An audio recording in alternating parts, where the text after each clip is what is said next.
I'm probably really stupid for filming this in my yard instead of just grabbing it. It's the male I need for the female unicorn mantis.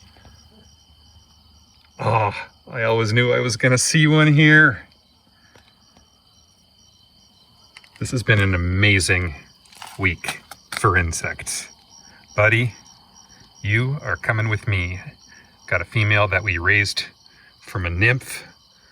We found her last year, and you're just the fellow we're looking for. Arizona Unicorn Mantis. Right here in Sonoyta, Arizona.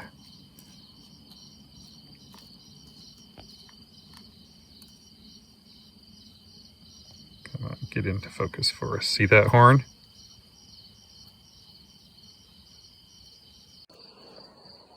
Just got home from blacklighting with Jesse. He rolled in here with me to see how things were looking at the porch lights. It's always pretty impressive. I just got done unloading the car, and obviously I'm not going into the house through that door. A lot of bugs will fly in.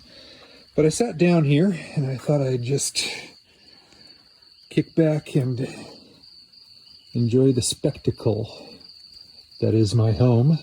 And after an amazing night out blacklighting, come up here for a second again. Really like the coloration and patterning on these katydids. Got a little grass mantis there, and the moths, and the moths, and the moths. So much diversity, so many all over my face and head because of the headlamp. And before it gets away, this is what I was most excited about. Now, my second mantis, Arizona Unicorn Mantis, Pseudovates arizonae.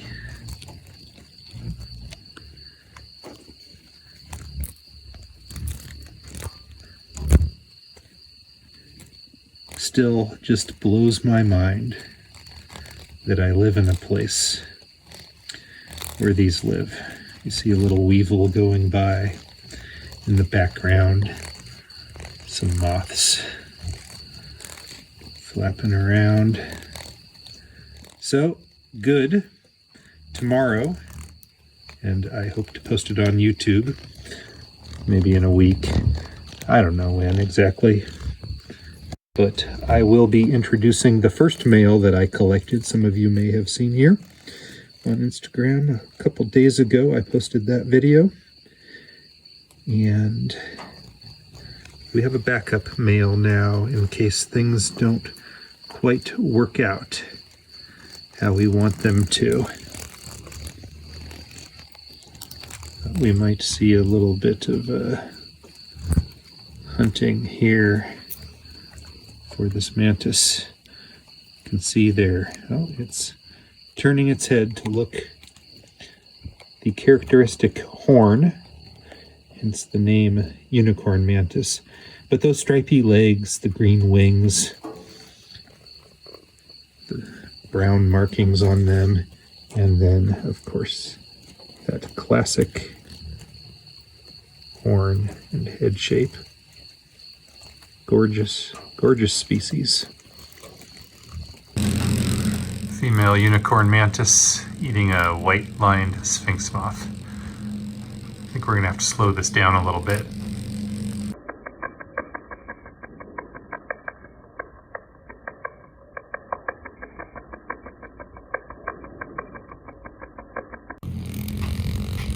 The amount of wind coming off of this is rather amazing. Vibrating so quickly as the female sinks her mandibles into the moth. And down here, the male also feeding. Plan to breed them here in the next day or so. male that came to my lights here in the yard. Getting the female nice and fed up for the task.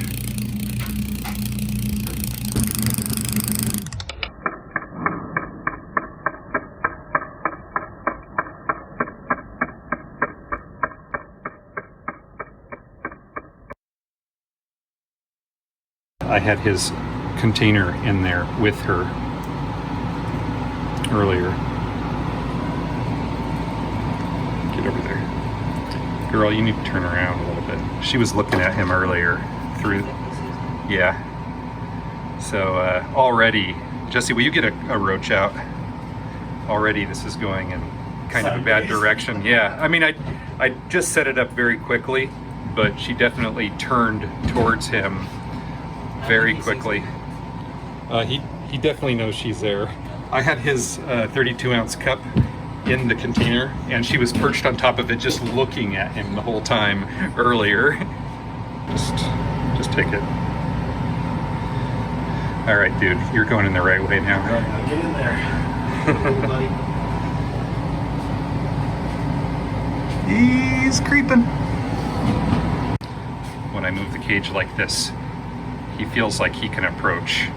Unfortunately, her body is really in the wrong position.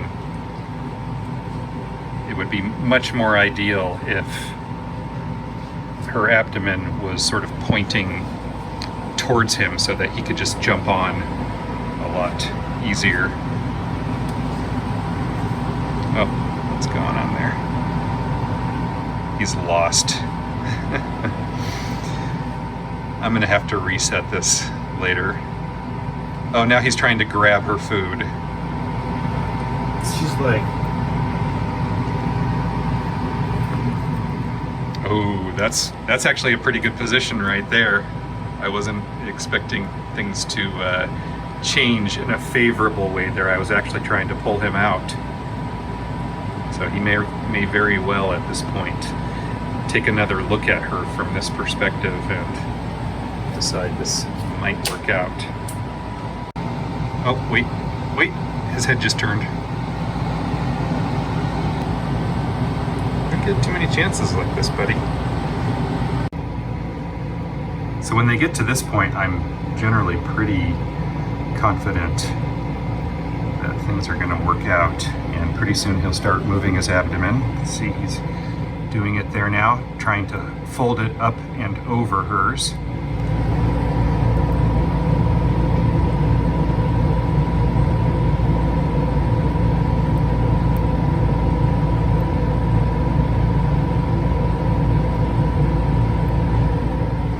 Do you have a light on your camera?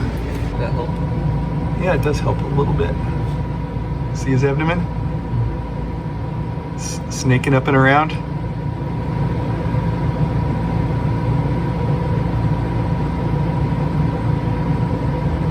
Here with Coney doing a Sky Island adventure, and he just happens to be here at the only time I've ever had the opportunity to breed Arizona Unicorn Mantises.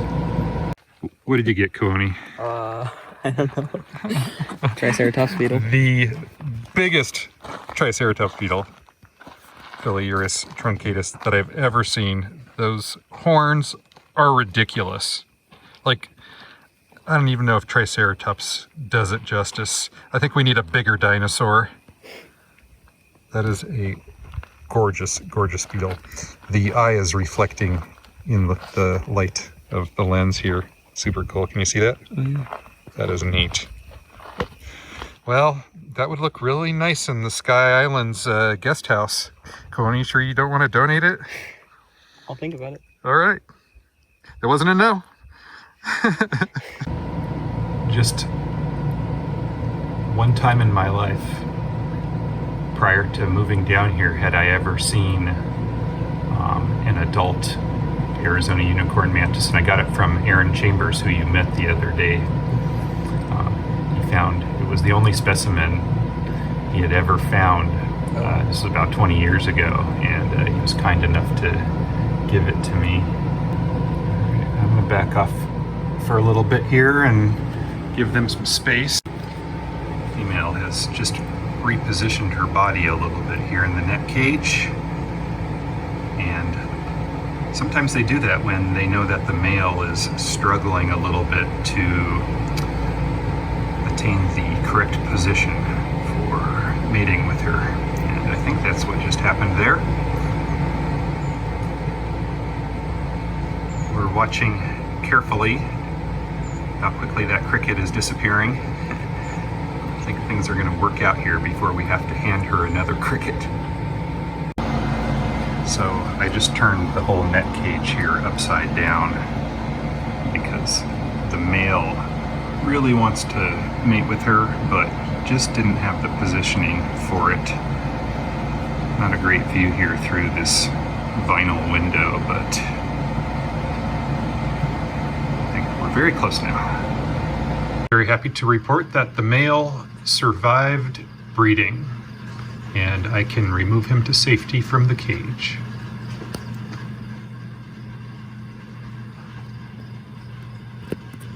And the female will get her fed up, and she will produce the first egg case soon. Came out here to snap a couple photos of the egg case that our girl here had laid. Nice bright sunlight. You could hear the woodpeckers over here laughing at us on the pole. And I find that there are now 2 of these egg cases. She deposited the bottom one there a couple days ago, and now a second, very fresh and paler looking one. I'm going to give you a little close up here on the structure. Kind of hard for me to see because of the glare of the sun there, but you can get a little bit of a feel. There's a little tip up here and then a little point on this one down here too. And our girl is doing her job. You can see on the bottom that she has been feeding on moths from my yard here. A very healthy food in my opinion. I prefer wild-caught feeders, moths in particular, to commercially available ones like crickets and roaches. I think that there's probably micronutrients in there that are helpful to them. I don't personally have any concerns or experience ever having negative impacts from parasites or anything like that. It's something people in the hobby talk about a lot, concerns for parasites coming in on wild-caught feeders. I've never ever had a problem with that, and so I don't worry about it at all. Anyway, I'm going to pass one of these egg cases off to Low Heat, Mantodiology on Instagram, and a very experienced mantis keeper. Cool little flies over here. Actually, I think those might be male carpenter bees of some kind.